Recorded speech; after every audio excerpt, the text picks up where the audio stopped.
Gusto mo bang i-occupy mo yung isip ng taong mahal natin? Yung talagang wala siyang gagawin kundi isipin ka ng isipin? Dapat dyan, i-associate mo yung sarili mo sa mga positive things. Gumawa ka ng healthy distance. Hindi yung parang ang pakiramdam niya ay may pressure mula sa atin. Kailangan maramdaman niya na emotionally sufficient ka.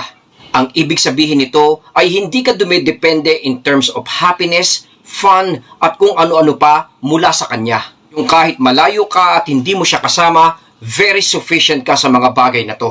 At tulad nga ng binanggit ko earlier, ay kailangan kang associated din sa success. Kung ikaw ay patuloy na nagtatagumpay, ito po ay napaka-attractive. Madi-distinguish ka niya as a very valuable person. Dito ka iisip-isipin at dito ka niya magsisimulang ma-miss. Seeing you na ganito ang nangyayari, unti-unti niyang maaalala yung mga magagandang bagay na naibahagi mo sa kanya.